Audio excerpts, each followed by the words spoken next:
back live with love. It's a pleasure to have you guys here. Thank you so much for showing up. What am I going to talk about today?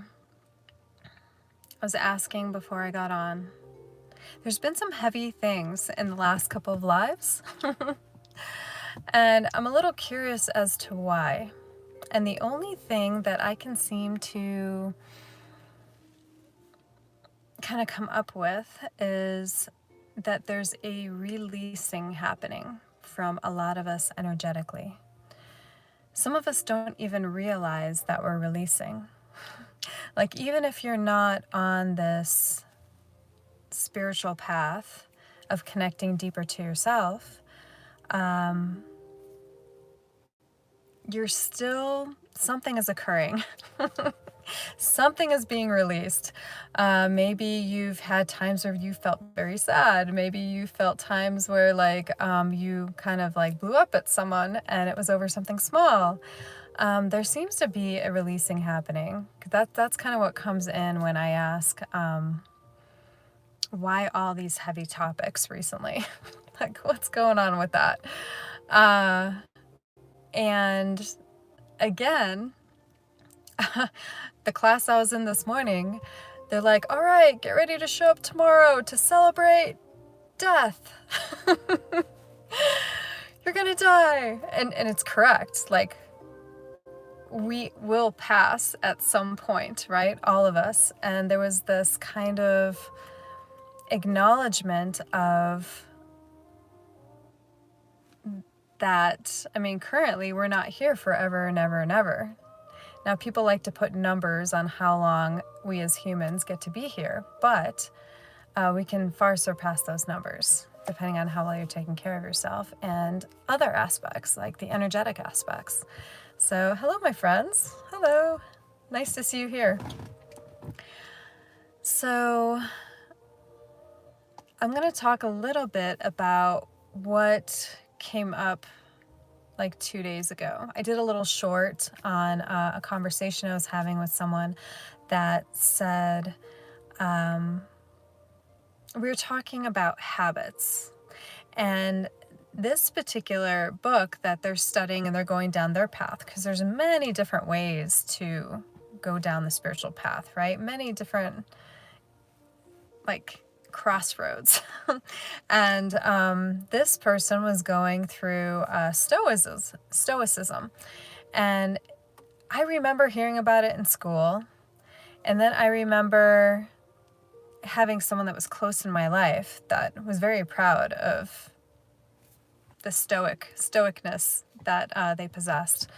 And the more I was around it, the more I was like, yeah, it's like there, but it's not there. And I don't know what's going on with that. Or not all of it is being applied. And one person was telling me that, well, it's all perspective, right? It's all someone's perspective. And that's true. Each one of us is going to have our very own perspective on like a similar thing. Just like when something happens in front of you that's major, right? And there's some sort of controversy about what actually happened. You ask all these different people and they all have a different story. Some of it correlates, but some of it doesn't, right? And that's kind of how I felt about Stoicism. And a few times, I love that this person sends me quotes from the Stoic book. And I'll read it and I'll be like, yeah. I was like, but there's a little bit of a dissonance there, isn't there? And sometimes I would point it out, but sometimes I just ask them, do you see like where there's not a matching up? And then they would tell me and be like, oh yeah, I'm correcting it as I'm writing it down, because they like to journal. So they're writing these things down. And one of the things that came up was patterns, or rather beliefs. And I said, it makes a very good point that even good patterns that we do every day, we eat well every day, or you do yoga every day, anything that you would consider good for yourself. We brush our teeth every day. It's a good habit. It's a good pattern to follow, right? And they were going on and on about how they feel that it's important because, and this was interesting. This was kind of cool because, you're getting it. This is a male aspect, right? So we all have the divine feminine and the divine masculine within us, right?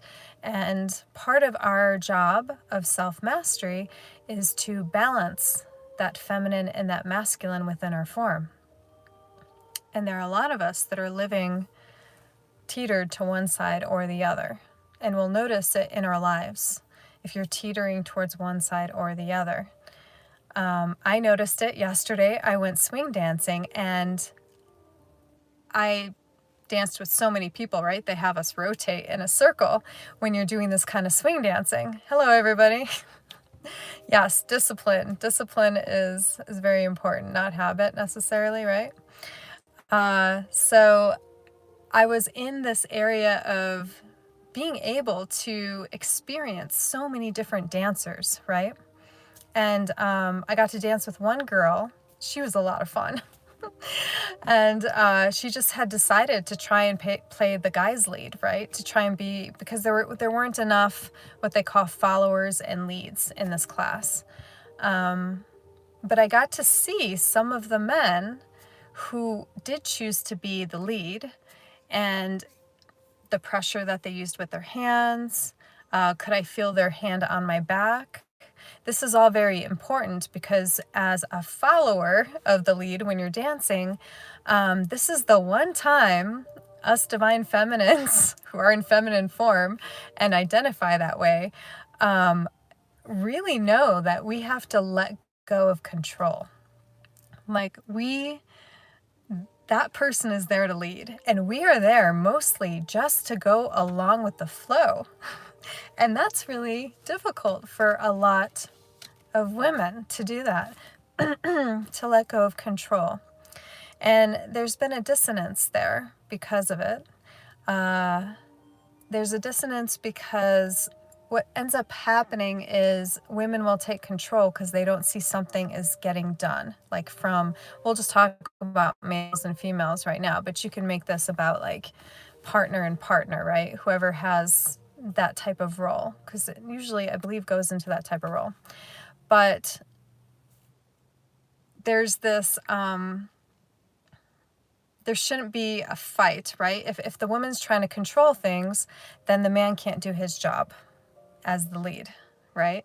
So this is a beautiful time. And I kept reminding myself because I have danced in swing dancing before, and I just love the movement. It's they call it East Coast swing, right? So a little bit of Lindy Hop and stuff.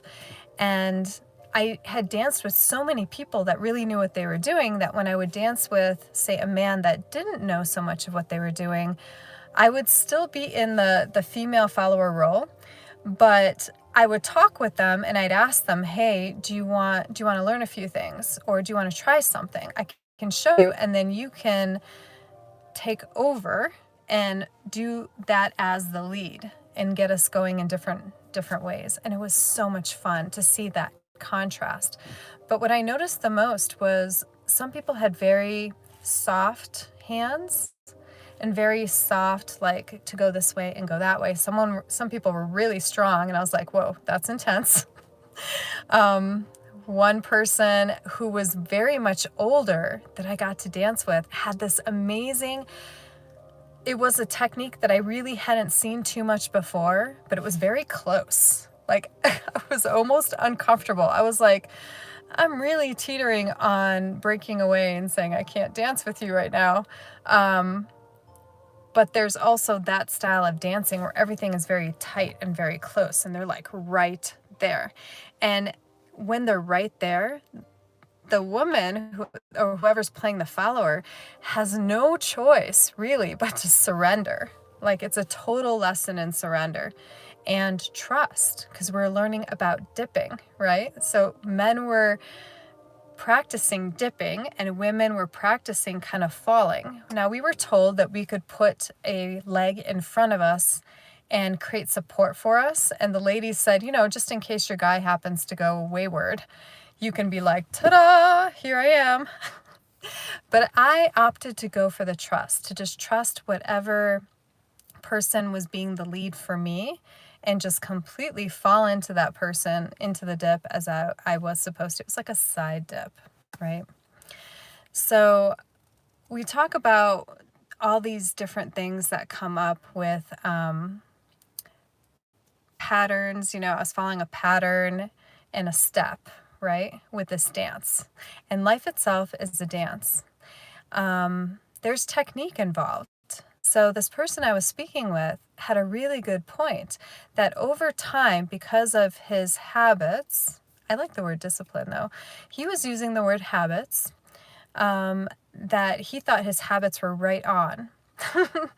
That nothing needed to be changed whatsoever. And I was like, okay. And I was listening. And it was funny because as I was listening, this doesn't happen very often.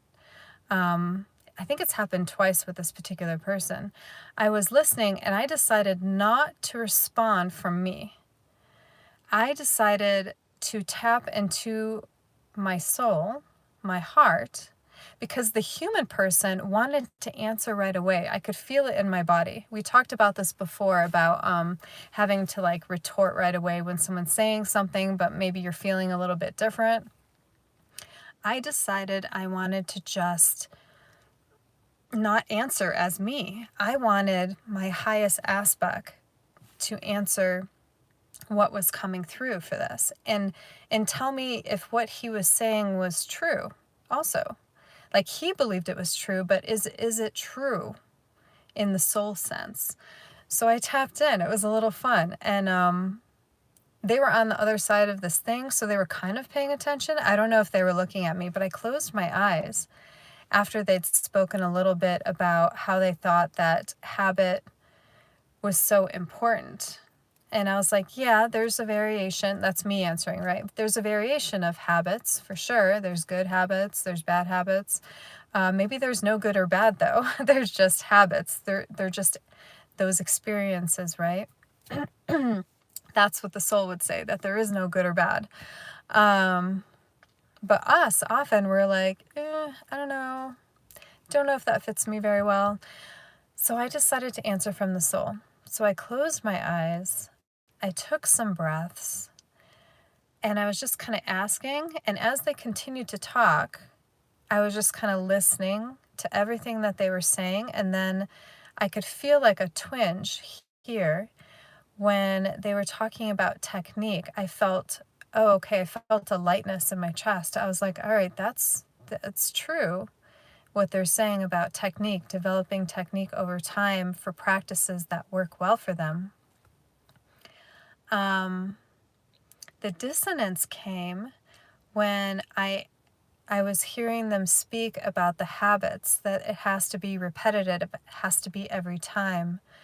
And that isn't what came through when it came to patterns. And that was kind of the topic. Patterns in our life. What do we do on a day-to-day basis? Do you do everything the same from the moment that you wake up? Is it all the same? I notice for myself, especially when I'm cooking or getting things ready, I will do them in a certain pattern sometimes because I notice that if my focus is drawn somewhere else, that I can have something happen where something gets overcooked, overboiled, etc. Right? So I set timers based on what someone told me. I decided to try that and work on the mindfulness I have with that particular, thing that's occurring at the time. So we're there and we're speaking and I'm tapping in. And let me do it right now so I can just like feel into that moment of patterns.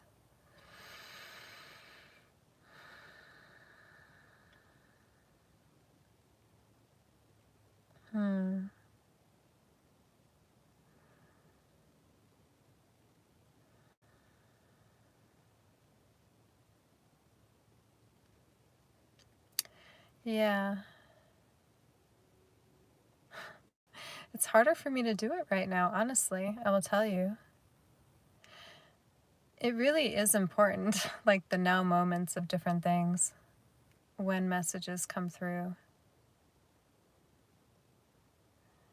Let's see if it can come to me a little clearer without like me just remembering what came through at the time. Just give me a moment.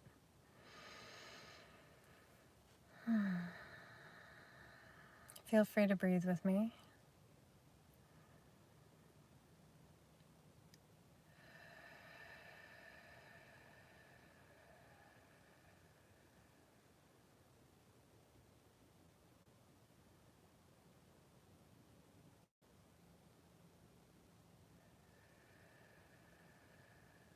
I like to ask questions. Like someone brought up discipline here.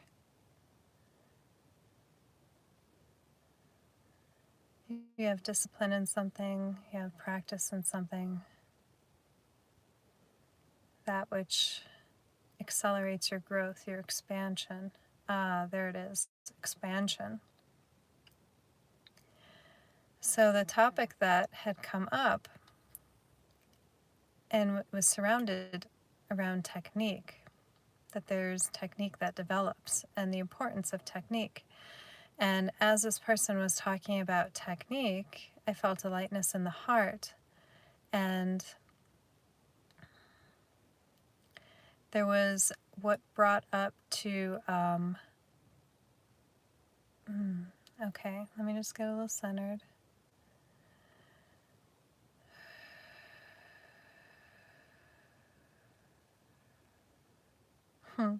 Okay, so there was an asking of, and a bringing brought up of attention to this person talking about Stoicism and habits and how important they were about not breaking good habits. And when that idea of technique came in and expansion, the person was brought to the awareness that there is an ability to expand a technique that is thought to be perfected. We say that thought to be perfected because oftentimes the human has a if it's not broke, don't fix it scenario. And it is true that while things are working for you, and you're feeling like it is adding something to your life and to other people's lives, that yes, keep on doing that thing. If it brings you joy and it brings you happiness, keep on doing that thing. But also ask yourself, in your technique that you develop over time, or what you categorize as good habits, is there room for more?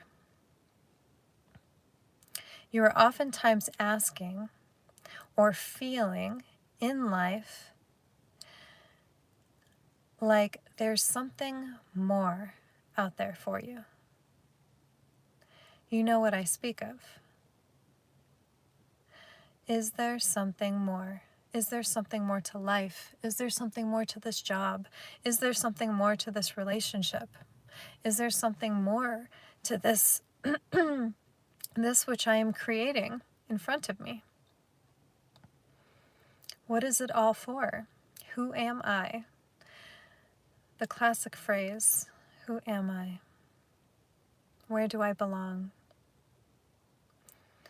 Many of you feeling lost, but you are never lost. There is always a way open. There is always a path. There is always a choice. There is always an expansion. So, what is being asked of you is, how do you expand those great techniques, those patterns that are serving you, those practices, those disciplines, and is there room for adjustment? Is there room for a little bit of play in even those what you might have as strict disciplines? Take a deep breath. And release. Let's take another deep breath. Hold. And release.